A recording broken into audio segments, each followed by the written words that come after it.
السلام عليكم ورحمة الله وبركاته، ازيكم يا شباب عاملين ايه؟ ان شاء الله هنحل مع بعض التقييم الاسبوع العاشر. تعالوا نبدأ كده بسم الله. اول حاجة بيقول لي صمم رسم تخطيطي توضح من خلاله جوانب أهمية مواثيق أخلاقيات المهنة. حلو جدا. بيقول لي جوانب أهمية مواثيق أخلاقيات المهنة، يبقى عايز أهمية أخلاقيات المهنة. قال لي حلو أوي يا مستر، كان عندي كام أهمية؟ قال لي عندي 4. ايه هما الأربعة؟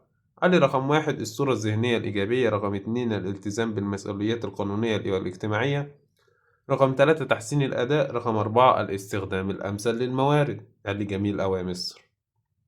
قال لي بعد كده، قال لي أعطي مثالا من عندك يجسد قيمة العمل في نهضة بعض الأمم. قال لي جميل أوي يا مستر، اديني مثال على إن العمل خلى الأمم دي تتقدم وتتطور.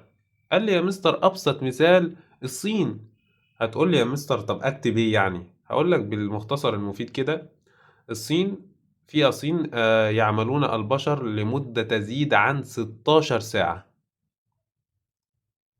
ذلك ساعدهم في أن يكونوا الثاني اقتصاديا على العالم. بس يا مستر، هما بيشتغلوا كتير جدا، ده خلاهم. هما لو تلاحظ في بعض الفيديوهات الصينية هم بياكلوا بسرعة جدا. تقول لي ليه يا مستر؟ عشان يلحقوا الشغل. ده من ضمن اللي هم عايزين يخلصوا عشان يكملوا شغل. قال لي ماشي يا مستر، نكمل بعد كده. قال لي بعد كده صمم رسم تخطيطي توضح من خلاله مراحل بناء النسق. قال لي يا مستر كان عندي 3 مراحل. أول مرحلة مرحلة المقدمات، قال لي عندي حاجة اسمها المعرفات واللا معرفات والبديهيات والمسلمات أو المصادرات.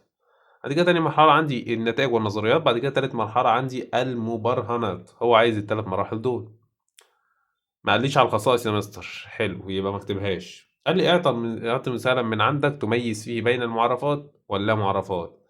قال لي يا مستر عندي مثال كتاب الوزارة. هتكتب لي كده بالتحديد الجزء، قصدي آسف، ال الخط هو ما له طول وليس له عرض. قال لي جميل قوي يا مستر.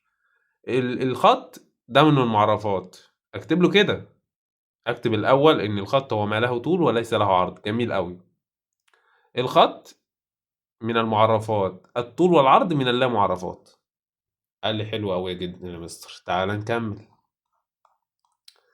قال لي إن التأكيد على ضرورة الالتزام الخلقي في التعامل مع السائحين الأجانب يعود بالنفع على الاقتصاد، حيث يترك لديهم انطباع جيد عن مجتمعنا فيقومون بتقديم الدعاية المجانية.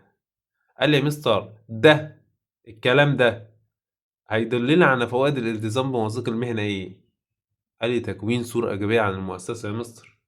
هو أنا لما جيت ولقيت نظام ولقيت كل الناس ملتزمة بشغلها وما بتتعداش حدودها، ده هيعمل إيه؟ أنا أول ما أجي لو رحت أي مكان وشفت الكلام ده هقول الناس دي بتعمل شغلها كويس جدا.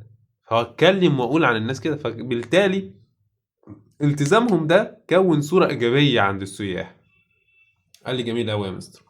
السؤال اللي بعد كده قال لي إن المتعة تجعلنا سعداء لأننا نرى أنفسنا ونحن ننجز شيئا ذا معنى وقيمة لنا ولمن حولنا.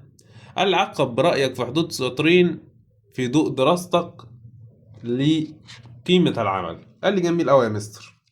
أنا المطلوب مني هنا عايز إيه؟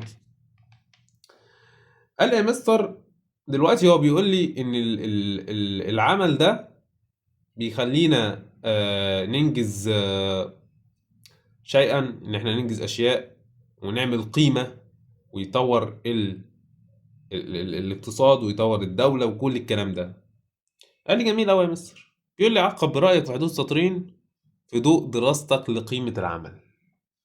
هتقول لي اول حاجة يا مستر ان انا دلوقتي العمل ده فائدته ايه؟ هو ده معنى السؤال من الاخر، انا الشغل ده فائدته ايه؟ فانت هتيجي تقول لي اهمية اخلاقيات المهنة او اهمية مواثيق اخلاقيات المهنة او اهمية العمل ده ايه اصلا. هتروح جاي قايل لي والله يا مستر العمل ده هو الأساسي أو الطريقة الأساسي لنهضة الأمم وتقدم الدول وبناء الحضارات و... والسبب الأساسي في التطورات الحديثة والتقدم التكنولوجي هو ده بسبب كل ده بيحصل بسبب العمل. قول لي جميل أوي يا مستر، يلا بينا نكمل. هتقول لي قضايا تشرح معنى الحدود الأولية. قال لي إيه دي بقى يا مستر؟ قال لي يا مستر من السؤال كده باين إن السؤال مبهم. إيه القضايا التي تشرح معنى الحدود الأولية؟ يعني من الآخر كده هي حاجة شارحة نفسها. فتقول لي إيه يا مستر الأقرب؟ المصادرات؟ لا. مبرهنات؟ لا. تعريفات؟ لا. يبقى إيه هي الأقرب؟ البديهيات يا مستر. قال لك جميل أوي أوي.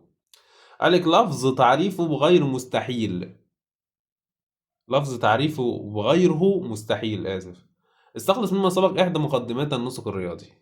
قال لي يا مستر حاجة ما ينفعش نعرف بيها حاجة تانية أبدا، يبقى ده من المعرفات على طول يا مستر. حاجة كده لفظ واضح ما ينفعش يتعرف أصلا، يبقى ده إيه؟ من اللا معرفات أو اللا معرفات. قال لي جميل أوي يا مستر، يلا بينا نكمل. قال لي أن معيار تقييم أعمال الناس وتقييم دولة وأخرى لا تكمن فيما يفعلون بقدر ما تكمن في كيفما يفعلونه. جميل أوي يا مستر.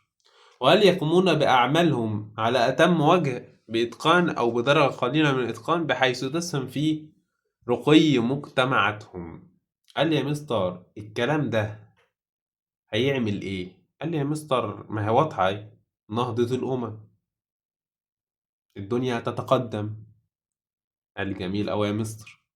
تؤكد الإرشادات الصحية على ضرورة تخلص المصانع من المخلفات الضارة بطريقة سليمة ضمانا لسلامة البيئة وعدم تلوثها. قال لي يا مستر إرشادات صحية، يبقى ده لازم التزم إيه؟ الالتزام بالمسؤوليات القانونية والاجتماعية، لازم التزم بالقوانين. قال لي ماشي يا مستر. يقدم الرياضي في بداية بحثه مجموعة من التوضيحات التي سوف يستخدمها في بحثه. قال لي يا مستر الرياضي اللي هو العالم بيقدم مجموعة من التعريفات أو المصطلحات، يبقى المعرفات يا مستر من غير مهر كتير. قال لك مجموعة من المعايير الأخلاقية والسلوكية التي يتبعها الموظف لتحمل مسؤولياته حسب الآداب والقوانين واللوائح. جميل أوي يا مستر. استخلص مما سبق أحد مجالات الأخلاق التطبيقية معقبا عليها بحدود سطر واحد. قال لي المعايير الأخلاقية والسلوكية التي يتبعها الموظف دي أخلاق المهنة يا مستر. إيه أخلاق المهنة دي يا مستر؟ إن العلاقة التي تربط بين الأخلاق العامة والأخلاق المهنية، بس هي دي أخلاق المهنة يا مستر. علاقة الكلي بالجزئي اللي هي الأخلاق العامة الكلي والأخلاق المهنية جزئي، لأن إحنا خدنا الأخلاق البيئية وخدنا الأخلاق البيوطبية اللي هي البيوتيقة، صح ولا لأ؟ قال لي جميل يا مستر. بيقول لي ألفاظ لا تحتاج منا إلى مزيد من الإيضاح، حاجة واضحة. قال لي يا مستر ألفاظ لفظ يبقى بديهي، آسف، لا معرفات يا مستر. قال لي جميل أوي يا مستر. بيقول لي استخرج مما سبق أحد مقدمات النسخ مدلين عليها بمثال. هتقول لي يا مستر الطول والعرض في تعريف الإيه؟ الخط، أو الجزء في تعريف النقطة. قول لي جميل أوي يا مستر، يلا بينا نكمل. بيقول لي مجموعة من المعايير الأخلاقية في ضوءها يمكن الحكم على السلوك في العمل سواء صحيح أو خاطئ، ممكن من خلالها تحقيق التوازن بين المصلحة العامة والمصلحة الشخصية. جميل أوي يا مستر. بيقول لي يبرر ما سبق مفهوم الأخلاق المهنية يا مستر، أكيد السلوك في العمل. قال لي جميل أوي يا مستر. تسعى العديد من المنظمات للحصول على شهادات عالمية وامتيازات خاصة من خلال التزامها بالعديد من المعايير الأخلاقية، وعلى رأسها الاعتماد على آلات ذات جودة فائقة واستخدام خامات مطابقة للواقع. قال لي ده بيدل على إيه يا مستر من مواثيق أخلاقيات المهنة؟ قال لي الالتزام بالمسؤوليات القانونية والاجتماعية. ماشي يا مستر، إيه تاني؟ بيقول لي حدود أولى نبدأ منها في تعريف غيرها، حاجة بنستخدمها في نعرف غيرها. قال لي يا مستر ده ايه؟ اللامعرفات اكيد، وقلناها كذا مرة. قال لي مسيرة الانسان في هذه الحياة تتطلب منه العمل ليصل لاهدافه ويوفر احتياجاته في هذه الحياة. استخلص مما سبق احد مجالات التطبيقية الاخلاق التطبيقية معقبا عليها في حدود سطر. جميل أوي الكلام ده. قال لي يا مستر لو أنا واخد بالي بيقول لي دي حاجة من الأخلاق التطبيقية. جميل أوي. الأخلاق التطبيقية يعتبر خدنا منهم كام حاجة؟ هتقول لي يا مستر خدنا الأخلاق البيئية وخدنا الأخلاق البيطبية والأخلاق الطبية اللي هي البيوتيكا وخدنا الأخلاق المهنية. كل دول فروع من الأخلاق التطبيقية، والأخلاق التطبيقية دي فرع من الفلسفة وفرع جديد كمان. قال لي حلو أوي يا مستر. معقبا عليها في حدود سطر اكتب لي تعريف الأخلاق المهنية بس كده. يقول لي اشرح لي ايه ده، ايه اللي انت قلته ده. جميل أوي يا مستر. عبارات يحدد جزء منها المحمول وجزء منها أو جزء آخر منها الموضوع. استخدم مما سبق إحدى مقدمات النسق الرياضي مدللا عليها بمثال من عندك. قول لي يا مستر ده هو قصده هنا التعريفات أو المعرفات. هتقول لي ليه يا مستر؟ لأن أنا هاجي أقول لك أديك أي حاجة تدل على المعرفات. هقول لك مثلا الجزء هو كذا، هو مثلا قصدي آسف النقطة هو ما ليس له جزء. تقول لي جميل، النقطة ده موضوع وهو ما ليس له جزء ده محمول. وصلت؟ تقول لي أيوه وصلت يا مستر. جميل، تعال نكمل. يقول لي المواطن الياباني بطبيعته ليس معدل ذكائه يفوق المواطن العربي، ولكن تكمن قوتهم ورقيهم في أنهم متقنون لأعمالهم يقومون بها على أكمل وجه وبطريقة جماعية لتكون الأعمال مثالية والمجتمعات متقدمة. نستخلص من السبق وجود تلازم بين العمل وإيه؟ قال يا مستر هنا بيقول لك الياباني ليس أذكى من العربي. أنا مش عارف على إيه بس ماشي. لكن تكمن قوتهم في رقيهم في أنهم متقنون لأعمالهم. حلو. وبيقوموا بعملهم ده على أكمل وجه وبطريقة جماعية لتكون الأعمال المثالية والمجتمعات متقدمة. صار مما سبق وجود تلازم بين العمل ونهضة الأمم. قال لي جميل يا مستر قوي. أحد فروع الأخلاق التطبيقية التي تدرس المبادئ والمشكلات الأخلاقية والتي تنشأ في بيئة العمل يبقى على طول يا مستر الأخلاق المهنية. أهي جيم. قال لي قضايا اختيارية بمعنى أن الرياضي حر في اختيارها فقد ارتضاها ليبدأ منها وهو ملتزم باستخدامها طوال النسق. قال لي يا مستر قضايا اختيارية، حاجة اختيارية يبقى على طول يا مستر المصادرات أو المسلمات، لأن هي المصادرات هي المسلمات، لأن بيقول لك هنا اختيارية. جميل أوي يا مستر. يمثل الاتقان في العمل ممارسة الأفراد كافة النشاطات. حلو. بناء على مهارات عالية ودرجات كبيرة من الجودة وبالتالي يؤدي إلى الارتقاء في مهمتهم الخاصة. حلو أوي الكلام ده. استخلص مما سبق إحدى فوائد الالتزام بمواثيق أخلاقات المهنة. إحنا الأول عندنا كام فائدة؟ تقول لي يا مستر 4. حلو أوي جميل الكلام ده. هتقول لي يا مستر الصورة الذهنية الإيجابية الالتزام بالمسؤوليات القانونية والاجتماعية تحسين الأداء الاستخدام الأمثل الموارد. هنا بقى بيقول لك قصده على إيه؟ بيقول لك الإتقان في العمل. جميل أوي.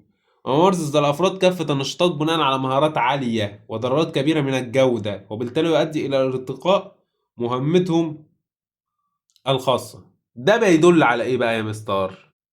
قول لي يا مستر على طول تحسين الأداء. ده بيدل على تحسين الأداء إن هم عايزين يتطوروا ويرتقوا. قال لي ماشي يا مستر. حدود واضحة في أذهاننا بدرجة كبيرة لا تحتاج منا التوضيح. استغرق مما سبق إحدى مقدمات النسق. بيقول لك حدود واضحة يعني مجرد ما اسمعها كده يبقى خلاص وضحت في دماغي، يبقى من لا معرفات يا مستر. واديك أي مثال مع المعرفات. عندنا قلنا مثالين في كتاب الوزارة: الجزء والطول والعرض في تعريف الإيه؟ النقطة أو الخط. بس كده يا مستر خلصنا التقييم العاشر. والسلام عليكم ورحمة الله وبركاته.